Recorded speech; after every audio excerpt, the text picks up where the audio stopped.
The most important question I ever got was, what is your legacy? Not the material legacy, but if life stops here, how do you want to be remembered? What is that energy? How do people see you? Complaining? Uplifting? What is your frequency legacy? This podcast series is a result of that question. What is my legacy? A phoenix is burning itself on a funeral pyre, rising from the ashes with a renewed youth to live through another cycle. This fertile ash is filled with phoenix frequencies like compassion, love, forgiveness, intuition, wisdom, generosity, resilience and creativity, and evolution and involution. I've been in the ashes. I want to give voice to the phoenix frequencies. On a weekly basis, I share my resources or interview another phoenix. I'm Nienke van Bezooijen and I welcome you if this resonates with you. And I invite you to the courage to rise.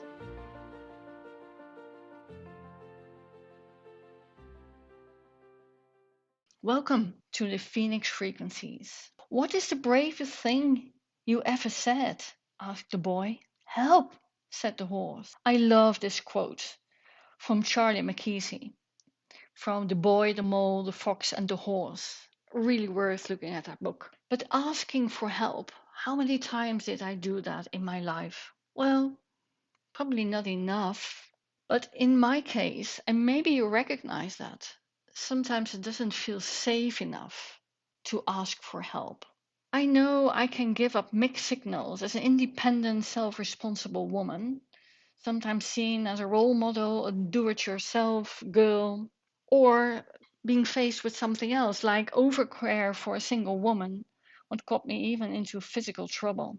But just asking for help stirred a lot of emotions within me, such as, what if asking for help doesn't feel what I really need? Or I'm too tired to explain what I really need in help and support. Or I'm too blurry within myself to be so precise and so it's understood by others. And before I knew it, do it yourself became a habitual thing. When I was faced my radiotherapy around the first week of total lockdown of COVID in 2020, my dear friend Wendy said something very valuable to me. She helped me to prepare how to come over these 5 weeks in a way that was supportive for me. And she helped me to create a free to be list. How to be free in asking for help and support mentally, physically, spiritually, whatever. In my COVID time and have to go to academic hospital, I needed someone at a certain point who could have meals for me so I would eat, or who could drive me to the hospital, things like that. Very practical stuff. But when you're tired, and in my case in radiotherapy, I was very tired. I didn't have so much space to explain that I would need something. So my free to be list physically was really helpful. So I could just phone or let someone phone for help. A mental part was also when I would notice that if I felt really depleted in my time of radiotherapy, that I would be free to reach out for help and say, hey, I don't see the end of the tunnel. I experience only the heaviness. Help! So the mental help without explanation, without giving the whole background story was very, very helpful to have people on that list. But also, in my case, in a spiritual way, because I didn't have the headspace, heart space to explain what I might feel in frequency or whatever. And I totally didn't have the bandwidth to explain that in another perspective. So, thanks to Wendy Snyder, I created my free to be list. It worked awesomely. I must say. It saved me so much time and space and explanation, and it helped me through this very difficult, nearly 6 weeks, in a way more flow and ease than probably without a free to be list. What I realized was meeting my needs was important. And if you ever been through the non-violent communication course, I, by the way, highly recommend that. Meeting needs, asking for needs, explaining needs to others creates so much clarity. Because how are you received in listening from others? Maybe you're, well, in my case, I wasn't that precise when I was blurry. And if I didn't check if I was really understood, I could see where I didn't. I paid a very high price in losing friendships and being misperceived or even attacked. Or, well, at least I gave space to being attacked. But in a vulnerable position, it's not always easy to step up in a way that was really supportive. For a long time, I could see that I've been a hidden pleaser, a hidden martyr. Probably also because I'm raised in a martyrhood archetype family. In my case, it numbed me, it diminished my courage. And maybe you've heard about 3 ways you can see the drama triangle. You can be the rescuer, the persecutor, or the victim. They're all related. And you can have transference in that. So, subconscious or unconscious, you will treat a situation, well, what happened there will happen here too. So, it's a repetition of a story. But you can also face countertransference.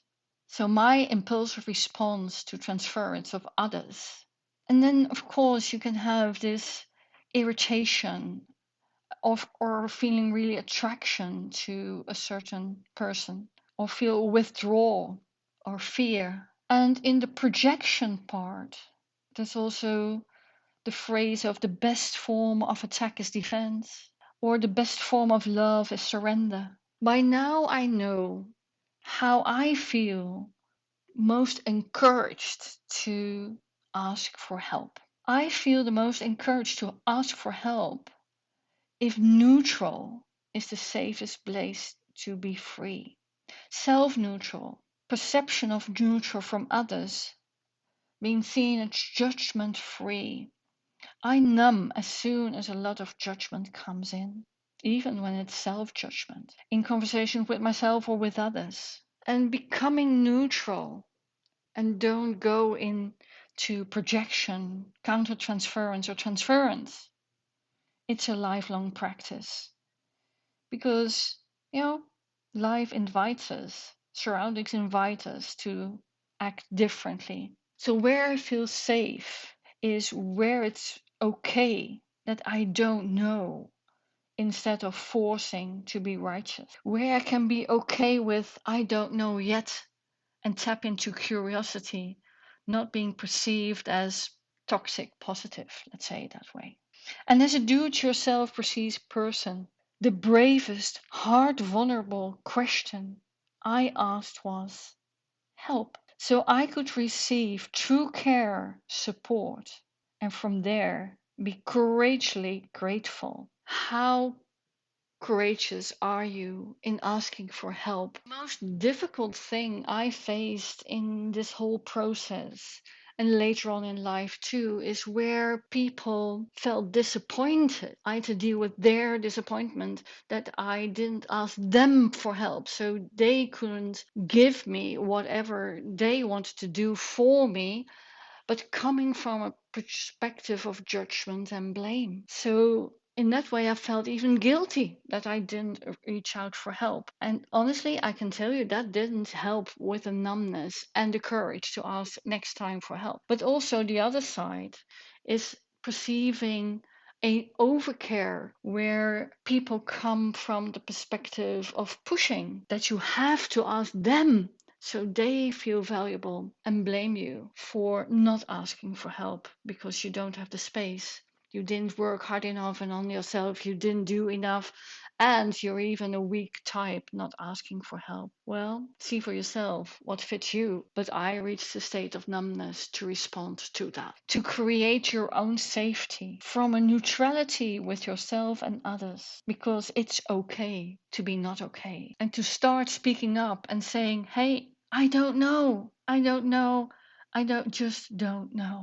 Can you help me?